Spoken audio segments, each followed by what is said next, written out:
Hey, I do appreciate you guys. I found an egg on the Everybody, group hug. Come, group hug, group hug. Group hug. Let's all everybody out here moving the feet. Have y'all wrapped up chores this morning? Yeah. Say rise and shine. Look, get the shavings out. No, don't mix it yet. Get the shavings out.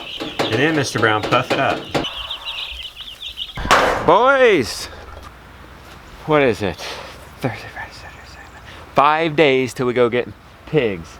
Basically, it's like smoothify, keep up with this farm before we go. This is one thing. I need to remember to always do this with cows and chickens about, and dogs. Nellie got up on this. See? Pierced it. We gotta always put fences around these things. Part of it is getting things tidied up. Like we've had this comfrey out too long. Hey, get us a spade shovel, Lily. Let's plant these comfrey. The thing about using this comfrey as a companion plant for either bushes or trees is we mulch around those things. I need to have that done so that we're not piling mulch on top of comfrey, you know what I'm saying? So the only place we have that is the fruit trees up on the hill. I came up here to the fruit trees thinking they're gonna be mulched enough I can plant the comfrey in that. Well, the grass is finding its way through. I do not have time this morning for that. Getting up here though, I see the weeds and grass just coming right through. I mean, it's supposed to be if you put down 8 inches of mulch, it's not to come through, but I guess because it was already established and somewhat tall, it's just picking up the light and just shooting right through. We tried just laying this down without a weed barrier like cardboard. Hesitating to put cardboard down as a weed barrier and then mulch because the cardboard has certain toxins in it. I'm gonna see if they have, maybe there's something you can get that's non-toxic, biodegradable, something that could serve as a weed barrier. Because here, grass is just gonna go through that. We thought we put it 8 inches. I think we put 8 inches. But there you go, look at this. Well, we're gonna have to do something different here. We're gonna have to do a weed barrier and then mulch. So it's not ready for the comfrey either. Let's just leave these up here in place. I was encouraged when I was up here though to see all the blooms. Not blooms, green, leafing. Look, oh wait, do we have a bloom? They're all growing leaves. And we do have some blooms. How precious. Come look at these flowers, Lily. That means when they're bigger, then I'll have apples right away. That's right. 4, 5, 6, 7. The boys are gonna put on new insulators, so eventually this can have 2 strands. That doesn't quite have to happen before we leave. We've got, the cows are coming in here today. We've got a gate in, I thought maybe we didn't. You just open this up, they can get in the lane and go to their water and minerals, shade. It's gonna be 80 degrees today.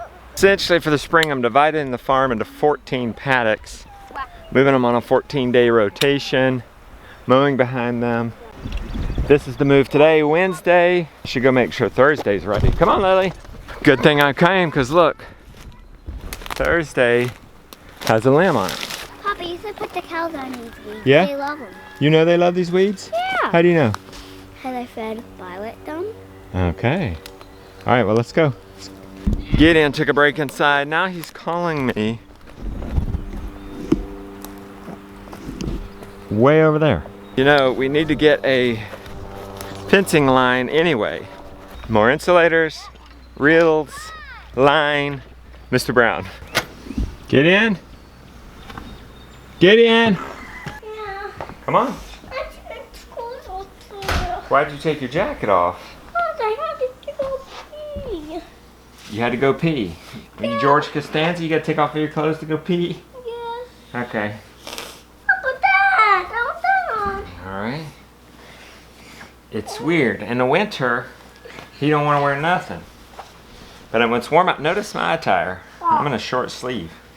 But in the summer, it's gonna be 80 degrees today. He wants to wear a sweater and a jacket and big pants. There's a line, right? If we use this line, we'll have spools. The new problem is we only have 1, 2, 3, 4, 5 insulators. I have your insulators. There's only 5. Are there more? Not that I know of. Is he coming over and saying hello? Almost got. Are you coming and saying hello? Getting a neck rub.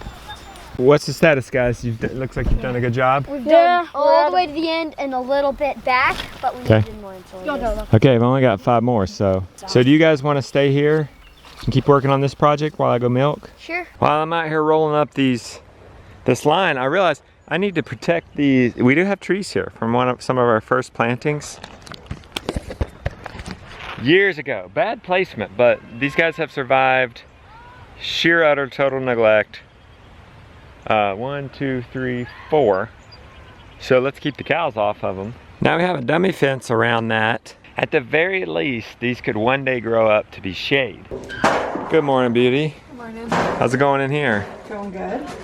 We planted tomato seeds just in soil blocks, and it took them a really long time to go up. I did get some to come up, and I do have some pepper ones coming up.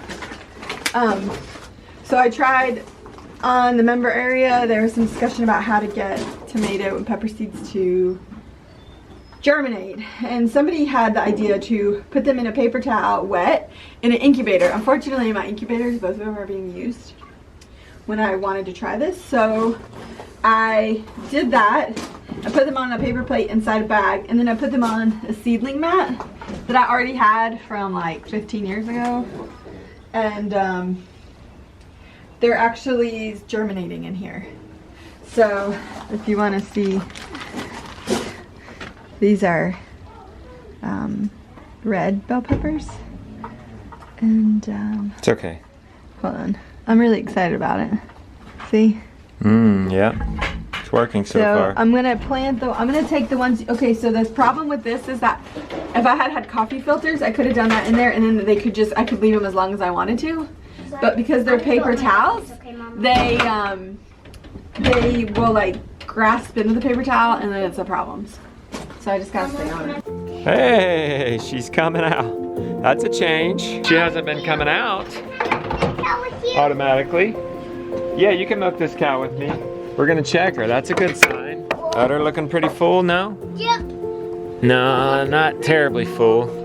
That's it. Probably maybe a half a gallon. She's slowed down on the other 2. Okay, she came in the stanchion. Let's see if she's gonna let me squeeze this without jumping. Oh no, it's still, there's some blood in it. I wonder if it was oh look. I don't know if that's mastitis as opposed to an injury. The udder actually feels a little bit better. It's a little softer. The milk though is red. It's got a little blood in it. Okay, so I left this to the side too, look. Yeah. Does that mean not mastitis? Does that mean an injury?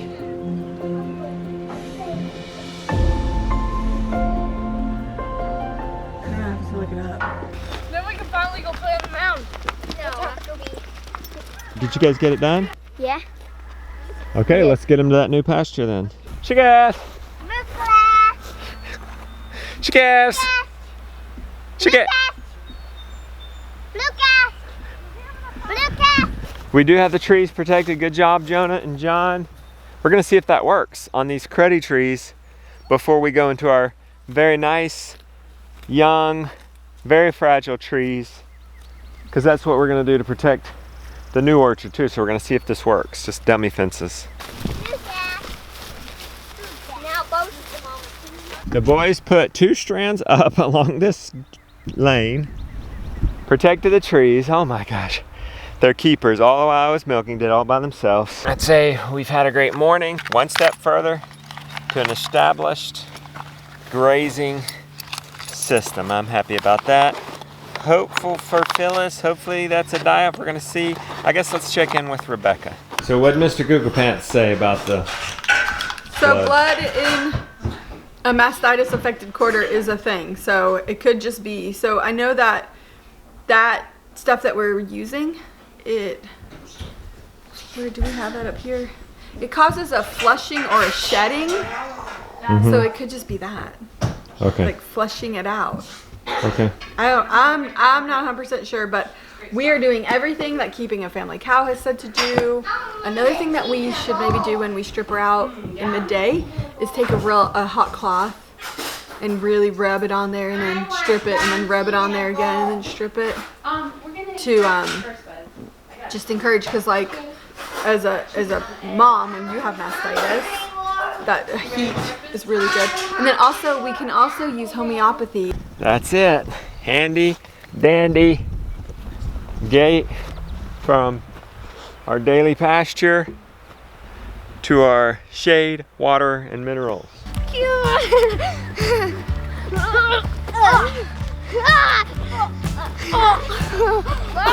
don't knock me up.